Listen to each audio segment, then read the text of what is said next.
Então, hoje nós vamos falar sobre regressão logística, que é um outro modelo generalizado que nós utilizamos para realizar análises, principalmente multivariadas, que é o foco dessa disciplina, tá? A regressão logística, ela se assemelha bastante à regressão linear, né? Então, muitas vezes, esse é um entendimento difícil que as pessoas têm, mas a gente vai tentar elucidar para vocês como que essas regressões acabam se assemelhando bastante. E, obviamente, como uma regressão, né, ela é gerada a partir de uma equação de alguma associação entre variáveis. Então, isso é algo que vocês vão começar a se acostumar a entender, que quando nós falamos regressão, nós estamos falando de uma equação, e quando nós estamos falando de uma equação, nós estamos falando de um coeficiente. A diferença entre os modelos generalizados de um para outro vai ser como que essa equação vai ser gerada e como que esse coeficiente vai ser interpretado. Mas, de fato, regressão logística é resultado de uma equação que vai definir a associação entre duas ou mais variáveis. A diferença, como eu disse, está na forma que essa equação é gerada e como que o coeficiente é calculado. Então, apenas para conhecimento de vocês, o método utilizado na regressão logística não é o least squares, ou ordinary least squares, mas sim o maximum likelihood, porque nós não estamos mais falando aqui de um modelo de média, né, como nós vimos que a regressão linear trabalha, né, com os valores medianos, mas sim com probabilidade e chance. Então, assim como a regressão linear, ela faz parte dos Generalized Linear Models, e regressão logística se tornou tão popular porque foi o primeiro método analítico utilizado em análises de risco, principalmente porque a partir da regressão logística que nós conseguimos estimar o odds ratio. Então, aqueles que... A gente vai retomar um pouquinho o conceito de odds ratio, mas é um conceito epidemiológico importante. Aqueles que não conhecem, nunca ouviram falar de odds ratio, é importante que vão procurar leitura adicional a isso, porque o odds ratio realmente é uma das principais estimativas de risco. O odds ratio substitui o risco relativo, né? O risco relativo é a medida de risco mais confiável, mas ela precisa ser gerada a partir de estudos longitudinais, o que nem sempre é possível. Então, a partir de estudos transversais e estudos de caso-controle, se fez uma aproximação do risco relativo que se chama odds ratio, ou razão de chances, e a partir da regressão logística foi a primeira vez que se conseguiu, então, a partir de um fácil método, fazer o ajuste do odds ratio, coisa que não se conseguia até o advento de modelos computacionais e o caso da regressão logística. Então, regressão logística é uma análise multivariada, múltipla, que possibilita a gente ajustar os valores de odds ratio. E por isso ela se tornou tão popular e vem sendo utilizada até hoje. Então, a indicação clássica de uma regressão logística é quando nós temos uma variável dependente qualitativa. Então, relembrando, de segunda-feira nós vimos regressão linear, onde a indicação é para uma variável dependente quantitativa, contínua, com distribuição normal. Agora nós estamos falando de uma variável dependente qualitativa.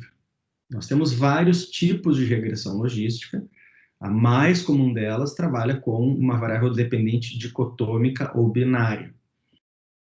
Então, a variável independente ela pode ser de qualquer tipo, assim como na regressão linear. Então, isso também vocês já podem se acostumar que em todo e qualquer modelo generalizado, a variável independente não influencia na escolha do modelo, certo? Porque nós podemos ter, esses modelos são flexíveis em relação a aceitar os diferentes tipos de variáveis independentes.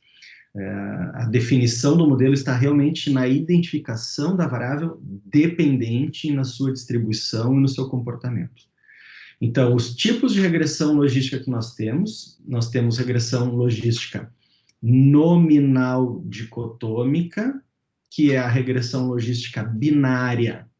Quando nós falamos regressão logística, subentende-se regressão logística binária. Porém, nós temos outras regressões logísticas, quando a nossa variável for nominal com 3 categorias ou mais, e aí nós podemos ter a regressão logística nominal, né, ou multinominal, e quando nós temos uma variável dependente ordinal, nós temos a regressão logística ordinal. E ainda existe um último tipo especial de regressão logística, quando existe pareamento de observações, e aí nós temos a regressão logística condicional, que é a clássica estratégia para estudos de caso-controle pareados. No curso, né, nessa disciplina, nós vamos focar fundamentalmente na regressão logística binária, né? Vocês precisam ter leituras adicionais para se aprofundar um pouco mais nos outros modelos que são um pouco mais complexos, mas a compreensão, a essência é basicamente a mesma. Então, vamos começar a entender um pouquinho o modelo logístico. Tá? Eu vou trazer somente a base do modelo para que vocês tentem compreender de onde surge o odds ratio. Nós não vamos ver questões matemáticas profundas, tá? Até porque não sou capaz de fazer isso para vocês. Então, a variável dependente binária, né, o modelo de regressão logística binário, ele vai trabalhar justamente com uma variável que é dicotômica. E a gente entende essa variável como 0 e 1. Então, ela tem 2 possibilidades de acontecer. Por exemplo, sim e não, ter doença, não ter doença, sucesso e fracasso. Nesse caso, vamos pensar em sucesso e em fracasso. Então, a probabilidade do sucesso ela é dada por P, pela letra P de probabilidade. Consequentemente, a probabilidade do fracasso é 1 menos o P, certo? Que pode ser entendido como a letra Q. Então, nós temos 2 possibilidades, P e Q. Probabilidade do sucesso, probabilidade do fracasso. Quando nós falamos de chance, nós estamos relacionando a probabilidade do sucesso com a probabilidade do fracasso. E aí nós temos, então, a divisão da probabilidade do sucesso pela probabilidade de fracasso. Isso nos dá uma chance, que é mais fácil de ser interpretada. Por exemplo, se nós tivermos a probabilidade do sucesso de um tratamento qualquer igual a 0,75, então a chance do sucesso vai ser 0,75 dividido por 1 menos 0,75, que vai ser 0,25, e isso vai nos dar uma chance de sucesso igual a 3. Então, é importante que se entenda a diferença de chance para probabilidade de sucesso e probabilidade de fracasso, certo? E risco, que é um outro conhecimento também epidemiológico. Aqui, no caso, a regressão logística vai trabalhar com a chance, tá bom? Isso é muito importante.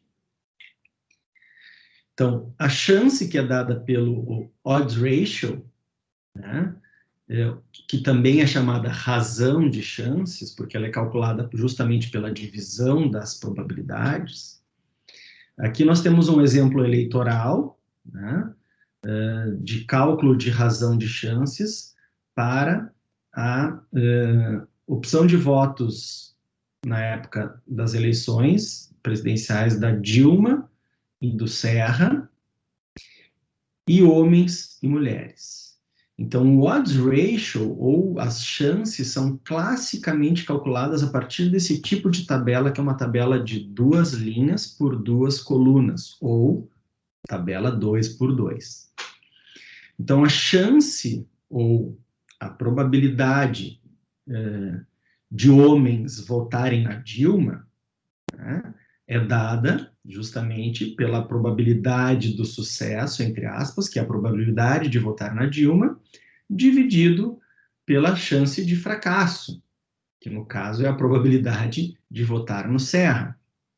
Então, se nós pegarmos 52 homens que disseram que iam votar na Dilma, dividirmos pelo total de homens, 52 dividido por 91, nós temos 0,57, que é a chance ou a probabilidade de homens votarem na Dilma, ou seja, 57% dos homens votariam na Dilma.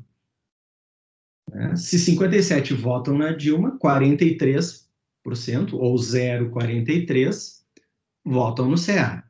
Então, a probabilidade, desculpem, a chance de um homem votar na Dilma é 1,33.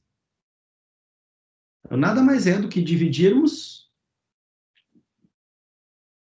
o sucesso pelo insucesso, em um valor fracional. E se nós pegarmos a chance de uma mulher votar na Dilma, nós temos aqui 43 mulheres, de um total de 87, que disseram que votariam na Dilma, ou seja, 43 dividido por 87, que dá 49, ou 0,49. Se 0,49 votam na Dilma, 0,51, que é o restante para fechar 1, votam no Serra. Então, esta chance dá de 0,96. O que significa uma chance abaixo de 1? Ora, significa isso que nós estamos vendo aqui, que a chance do sucesso, nesse caso, votar na Dilma, é menor do que a chance do fracasso, que no caso é votar no Serra. Por isso que a nossa chance, ela vai dar um valor abaixo de 1. E o que é, então, a razão das chances, ou odds ratio? É nada mais, nada menos do que eu pegar a chance do sucesso e dividir pela chance do fracasso. 1,33 dividido por 0,99 me dá 1,39. Então, o odds ratio desta associação é igual a 1,39, o que, em outras palavras, indica 1,39 vezes maior chance dos homens votarem na Dilma do que as mulheres, em comparação a votarem no Serra. Em outras palavras, é 39% maior a chance dos homens votarem na Dilma do que as mulheres votarem na Dilma. Certo? Então, essa é a base de cálculo da razão de chances, ou do odds ratio, que pode ser feita à mão.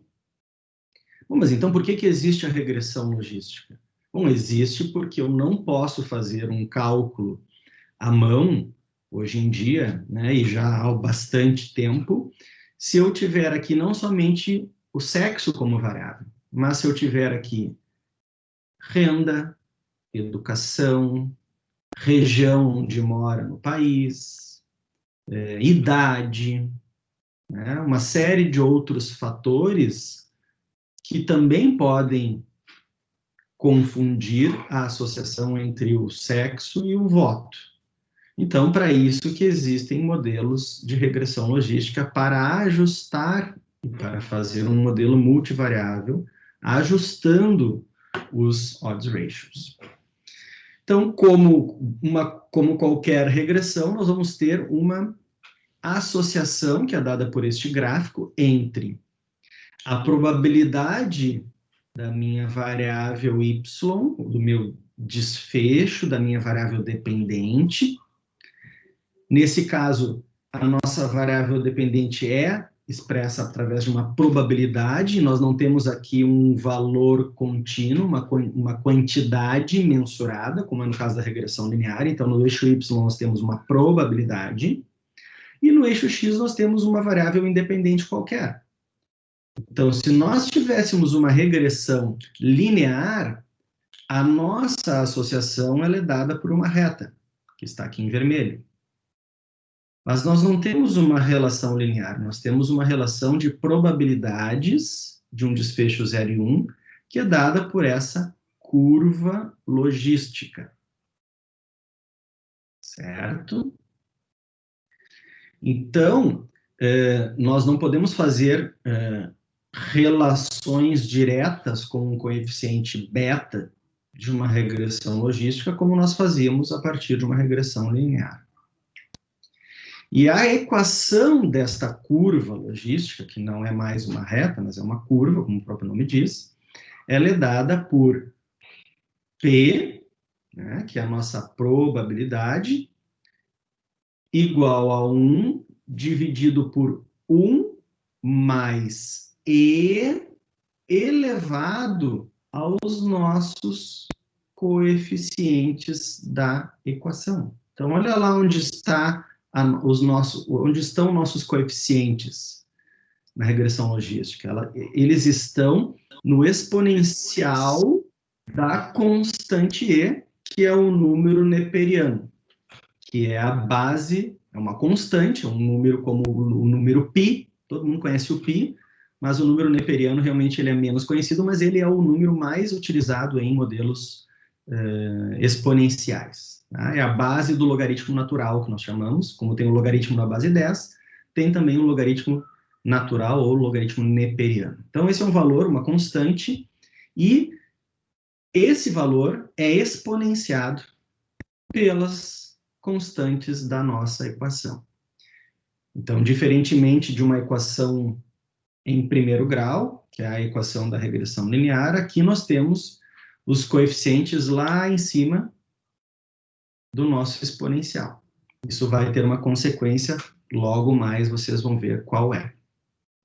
Então, para que a gente faça associações que tenham, por exemplo, dose e dependência, existe uma transformação desta curva, que é a transformação logística, ou logit em inglês, ou logito em português. Então, existe uma transformação logarítmica das probabilidades, certo? Isso faz, então, que nós tiremos o logaritmo da probabilidade do sucesso e da probabilidade do fracasso ou da ausência do desfecho, e isso transforma a relação exponencial em uma relação linear. Então, o logito que vai estar ali no eixo y, ele vai fazer com que a relação do nosso desfecho com a variável independente seja interpretado também como uma relação linear. Isso facilita não só os procedimentos analíticos, mas, como eu acabei de dizer, facilita a interpretação. E essa interpretação é dada justamente pela transformação inversa do logaritmo, que é o exponencial. Então, a transformação logarítmica pega o nosso logito, que é isso aqui, e ela faz um logaritmo do logito para me dar uma relação linear. Então, o meu coeficiente da regressão logística, ele vem na forma de um logaritmo. Para eu interpretar ele, o que eu faço? O inverso do logaritmo é o exponencial. Então, não confundam esse ezinho que está aqui, tá? Ele apenas diz exponencial. Inclusive, eu até já vou mudar isso aqui agora. Isso é exp. Pronto. Então, eu pego o beta, que está lá, em cima, né, e que foi transformado o logaritmo dele, e eu faço o exponencial do beta. Então, eu pego ele e exponencio o número neperiano pelo beta, e isso me dá automaticamente o valor do odds ratio. Então, em resumo, ao final de tudo, ao final de todo o cálculo e a matemática por trás do modelo logístico, eu vou pegar o beta e vou pedir o exponencial do beta, e isso vai resultar no odds ratio. Certo?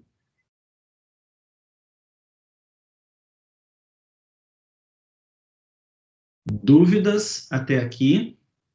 Vou fazer uma pausa para quem quiser perguntar.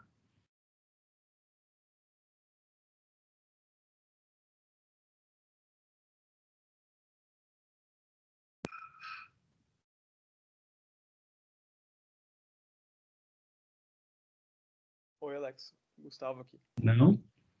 Bom, logo mais, agora eu vou começar com alguns exemplos, tá? E aí vocês depois podem também ir anotando. Da onde veio o E beta? Uma vez que esse beta a gente estava acostumado a ver naquela função linear, né? Da onde ele veio aqui? obviamente, esse coeficiente, né, ou o odds ratio, ele também vai ser analisado do ponto de vista da sua significância. Então, é possível calcular um valor de P para esse coeficiente, e aí é muito conhecido o teste de Wald, né, que vem no output, que me dá o valor de P para o coeficiente, que nada mais é do que a divisão do beta pelo seu erro padrão.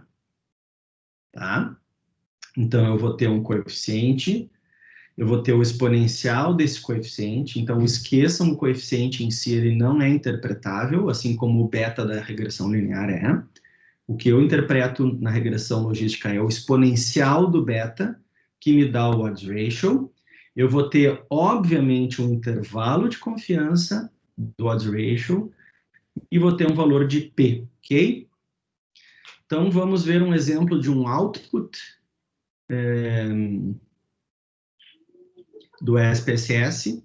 Aqui um exemplo fictício de um banco de dados onde eu tenho periodontite e fumo, sendo que periodontite é o nosso desfecho, é a nossa variável dependente, que foi analisada nesse caso como periodontite não e sim, e fumo foi analisado como nunca fumante ou fumante. Nós temos 113 indivíduos. Vejam que na linha nós temos 44 que não têm periodontite e 64 que têm periodontite. A partir disso aqui, é possível calcular o odds ratio. Vejam que eu já pedi aqui para o SPSS calcular para mim o odds ratio, e ele está aqui embaixo, que deu 2,31, se eu arredondar, né? Ou seja, uma chance 2,31 vezes maior dos fumantes terem periodontite do que os não fumantes, nunca fumantes. Então, eu posso calcular isso, né, na mão. Isso pode ser feito pela divisão das multiplicações cruzadas, também me dá o mesmo resultado do que aquilo que nós vimos anteriormente, que é dividir a probabilidade do sucesso pela probabilidade do insucesso ou do fracasso. Ambos os cálculos darão o mesmo resultado, e esse resultado foi de 2,31. Mas isso não pediu uma regressão logística, isso eu pedi uma tabela cruzada no SPSS e pedi para que ele calculasse o odds ratio. Da mesma forma, eu posso rodar uma regressão logística, e esse aqui agora é o output da regressão logística, onde eu tenho lá a minha variável fumo, CAT, que é, como nós já vimos, nunca fumar ou fumar. Eu tenho um beta, esse beta não é interpretável, eu tenho um erro padrão de beta, eu tenho um valor para o WALD, e eu tenho a significância dada pelo WALD, que é 0,04. E logo depois eu tenho lá exp beta, que é o exponencial de beta, que é exatamente igual ao odds ratio que eu pedi para calcular na tabela 2×2, que é 2,31. E logo ao lado eu tenho o limite inferior do intervalo de confiança e o limite superior do intervalo de confiança. Certo? Bom, aqui cabe também algumas explicações. Como nós vimos anteriormente, se a minha chance dá abaixo de 1, significa que o efeito ou a chance do insucesso ela é maior do que a chance do sucesso. Mas uma forma de analisar isso é que abaixo de 1, eu tenho um odds ratio que reduz a chance. Ele pode ser, inclusive, analisado como um odds ratio de um fator protetor. Então, vamos supor que eu tenho lá, eu vou comparar escovar os dentes com não escovar os dentes para periodontite. E eu chego à conclusão que o odds ratio para quem escova os dentes é igual a 0,6, 0,60. Bom, se eu pegar o valor 1, diminuir do 0,60, eu tenho 0,40 de redução de chance.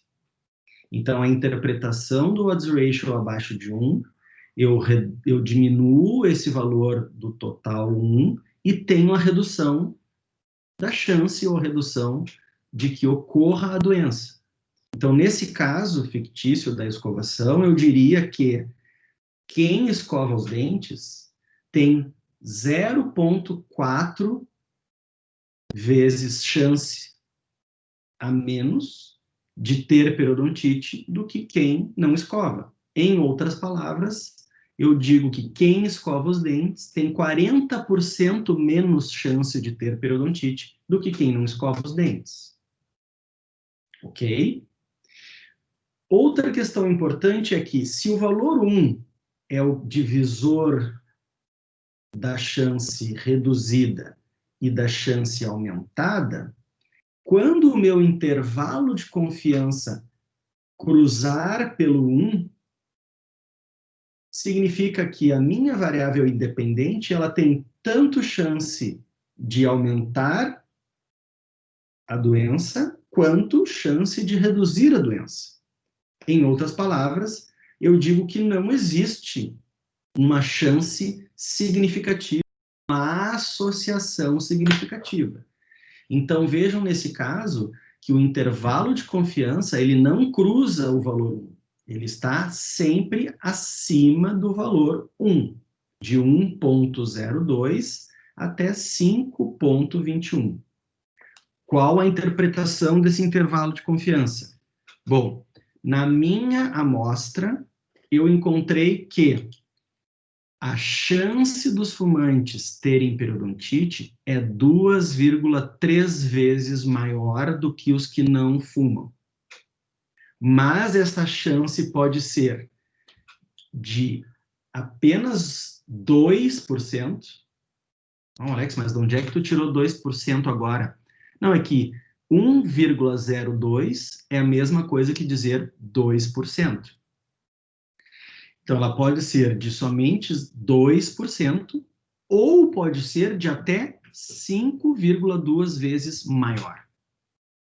Então, o intervalo de confiança me dá a magnitude da associação e a variabilidade. Quanto maior esse intervalo de confiança, mais variável, mais incerta é a minha estimativa, certo?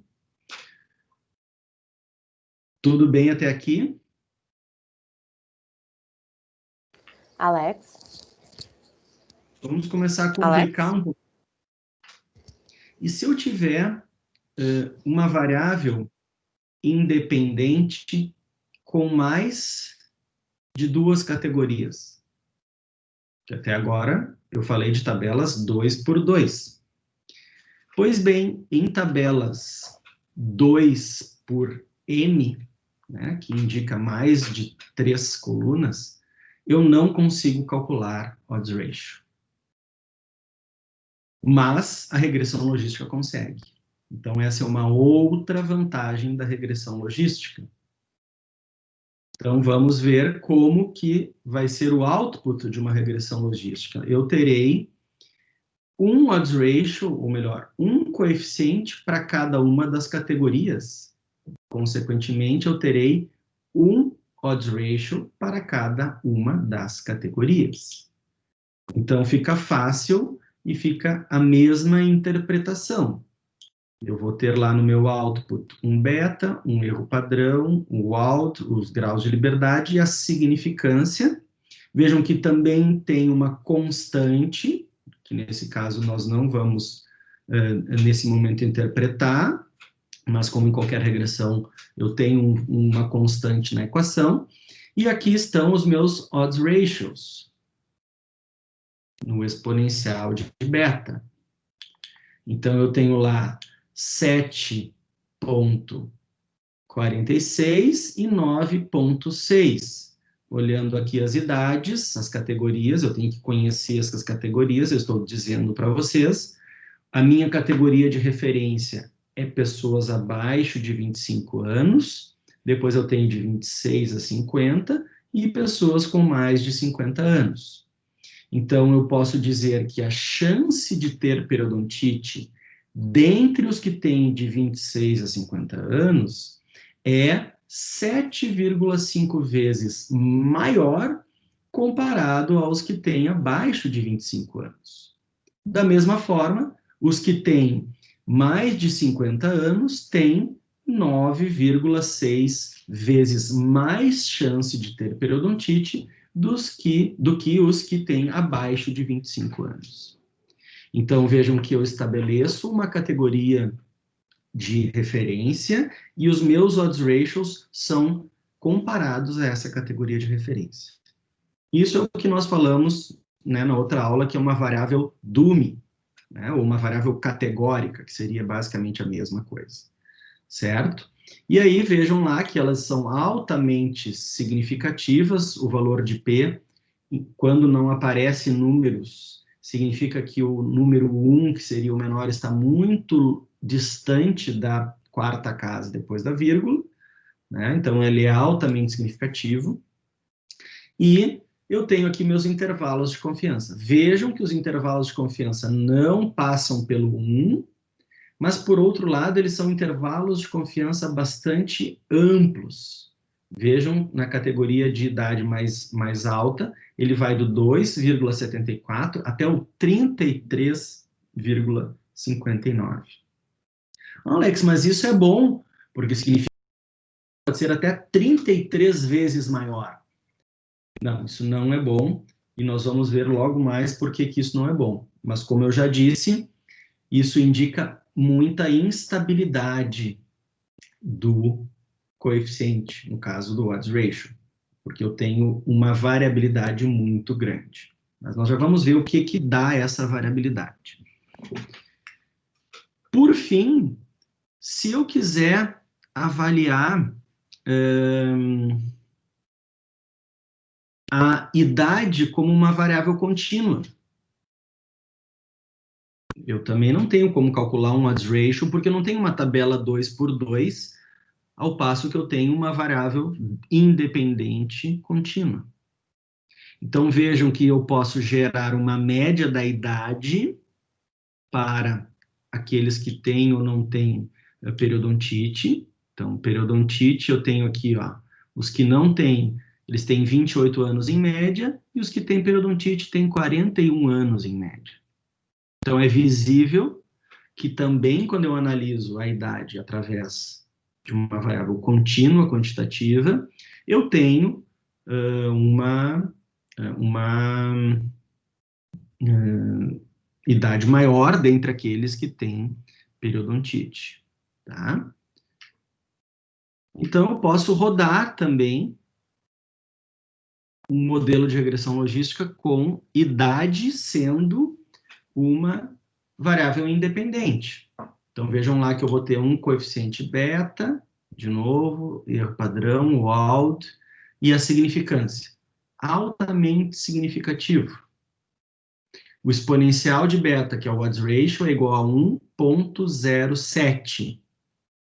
E o intervalo de confiança vai de 1,04 a 1,11. Ah, mas como que eu interpreto? A mesma coisa que regressão linear. A interpretação é sempre a mesma. Se eu tenho uma variável contínua ou quantitativa como independente, eu tenho que saber a unidade desta variável. No caso, são aqui anos de vida. Então, se o meu odds ratio é 1,07, ou seja, 7%, a chance é 7% maior a cada ano de vida mais velho. Ok?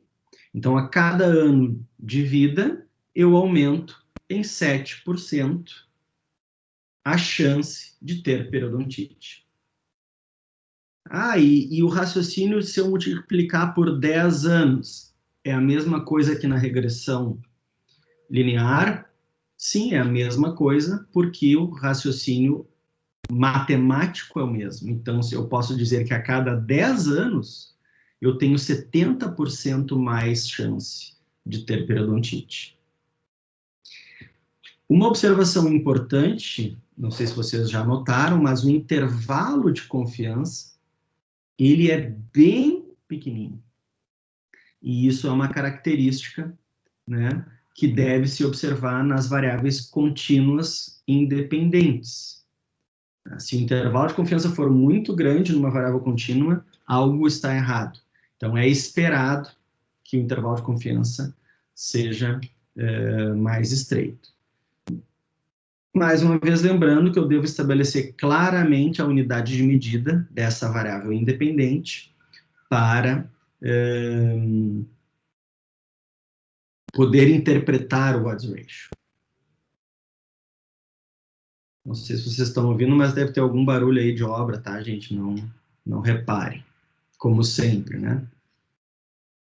Bom, nós também temos que ter alguns cuidados com os modelos de regressão logística, mas eles são bem mais flexíveis do que os modelos de regressão linear, que nós vimos uma série de coisas, né? Nós vimos normalidade da variável dependente, nós avaliamos resíduos, nós avaliamos valores influentes, nós avaliamos multicolinearidade. Bom, aqui também vai ter multicolinearidade, mas basicamente o mais importante em uma tabela, em uma regressão logística, é avaliar o número de observações em cada célula da minha tabela de contingência, quando eu tenho variáveis independentes que sejam binárias ou ordinais.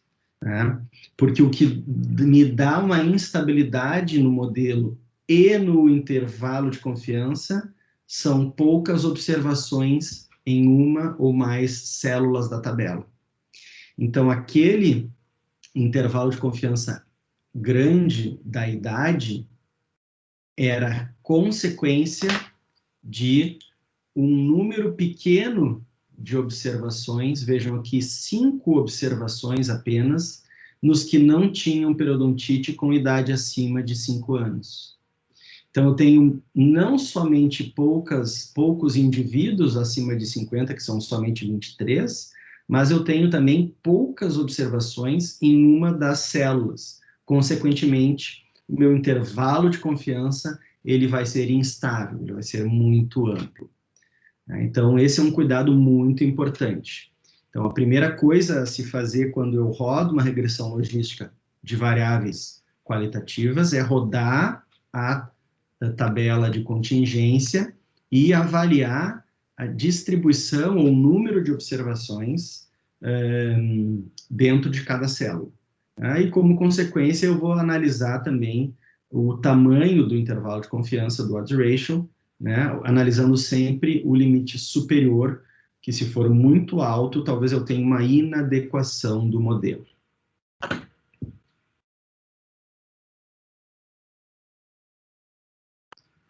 Dúvidas?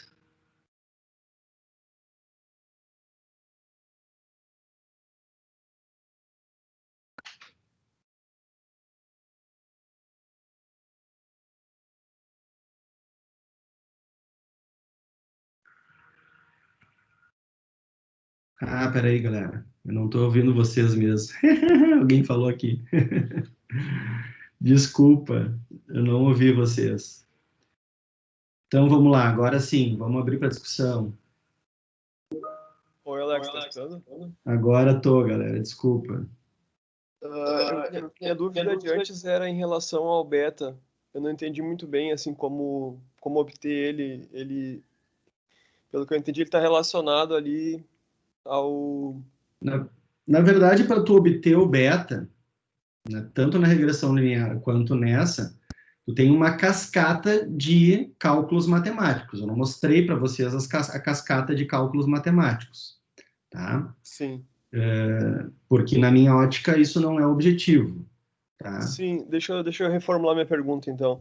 Na regressão linear, a gente tem a reta que melhor descreve, né, a relação entre duas variáveis e tu vai ter uma interpretação do beta que tu pode usar na prática, né, como a gente viu.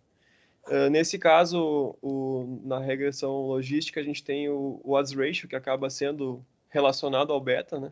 Uhum. Acaba sendo diretamente relacionado ao beta, só que eu não entendi muito bem qual que seria a função de ter o beta nesse caso. Existe alguma função, assim, prática de se ter? Não, Ou ele é simplesmente matemático, é é isso um que eu logo disse. matemático? O beta, ele não tem aplicação e nenhuma interpretação direta, porque ele está, primeiro, ele está no exponencial da fórmula, da curva.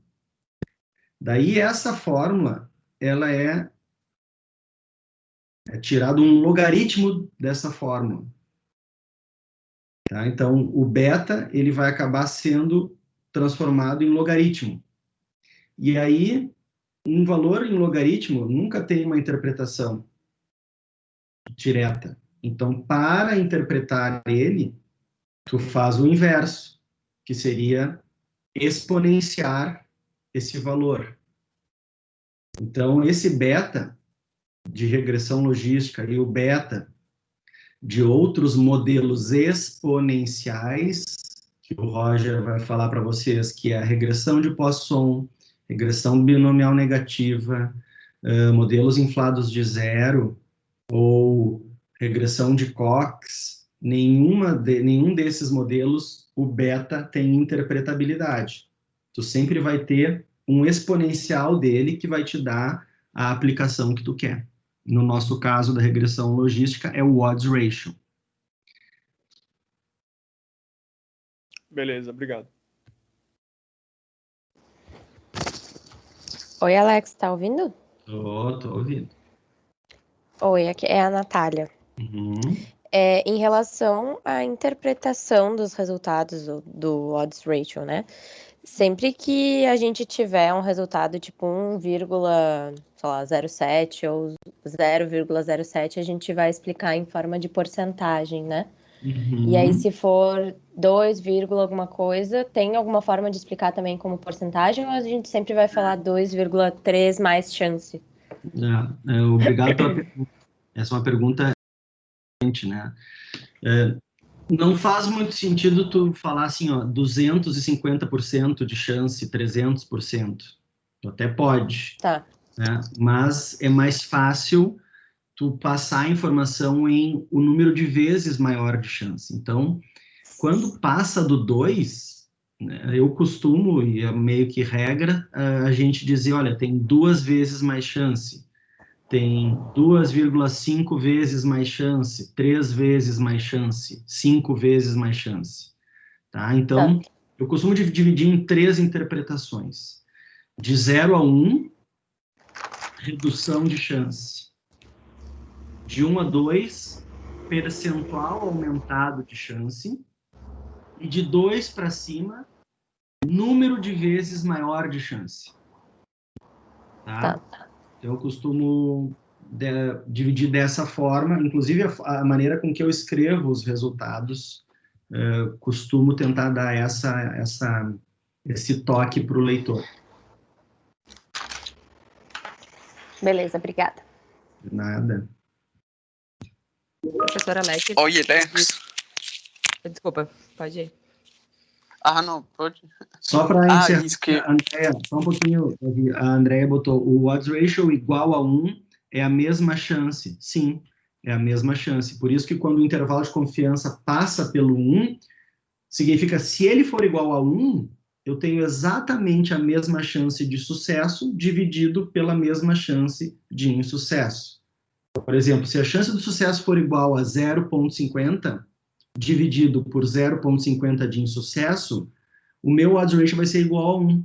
Então, significa que uma coisa dividida pela outra, quando dá igual a 1, essas duas coisas são idênticas. Então, eu digo que a chance de ter doença ou de ter sucesso, ela é igual para as duas variáveis, para as duas categorias que eu estou analisando. Professor Alex, Luísa falando. A gente tem duas formas de identificar a significância, então, na regressão, que é tanto pelo valor do teste WALD, né, do P, e a intervalo de confiança. Já aconteceu de eu rodar... Na verdade, é a mesma coisa, tá? Sim, só que já aconteceu de rodar os dados e quando o valor de P, por exemplo, fica 0,049, que seria, né, significativo, e o intervalo de confiança passar pelo 1. Tem alguma preferência de qual deles utilizar? 0,049 já não é mais significativo. Entendi. 0,049 é 0,05. E tocou no 5, deixou de ser significativo. O intervalo de confiança provavelmente ele vai ser assim, 0,99 e para cima. Sim, foi isso. É isso que acontece. É isso que acontece. Obrigada. Aí depende do que tu quer dizer, da discussão, né? E aí recai na mesma situação de sempre. Valores de P limítrofes, né? Ou seja, batendo no 0,5, indica falta de poder de amostra. Então, provavelmente tu vai discutir isso no teu artigo, dizendo, olha, eu vi uma associação, eu vi um odds ratio que é positivo, que é de uma associação, né, que é de uma chance aumentada, porém, ele foi não significativo, muito provavelmente porque o tamanho da amostra foi inferior ao necessário para alcançar uma significância estatística. Certo, obrigada.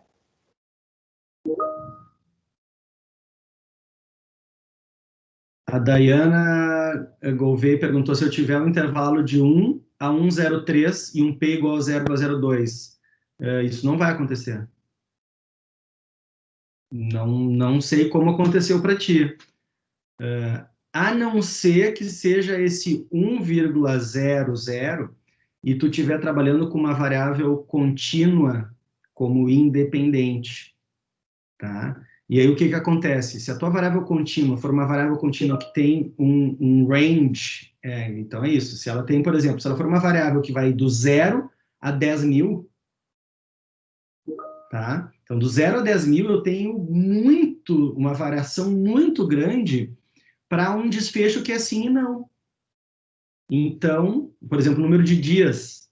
Pô, número de dias, dependendo quantos anos tu acompanhou, tu pode ter 365 vezes 2, que dá 700 e não sei quanto, 1.400. Então, nesses casos, o que eu sugiro?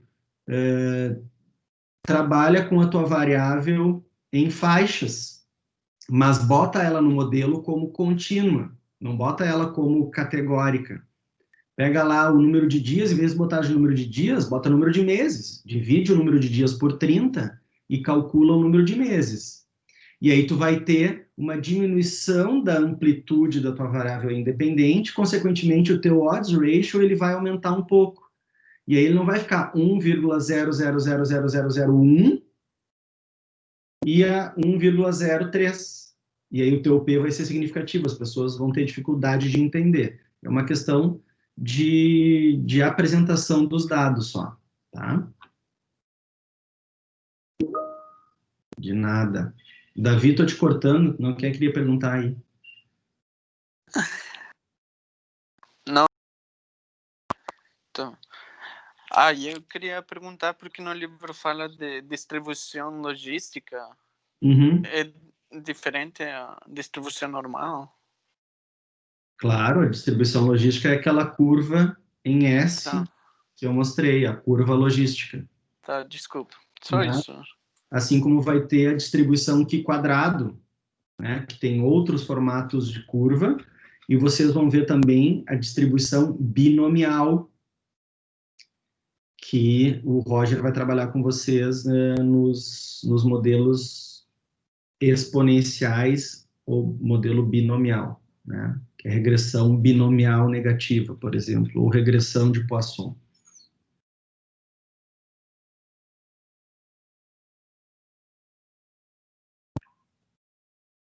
Mais dúvidas?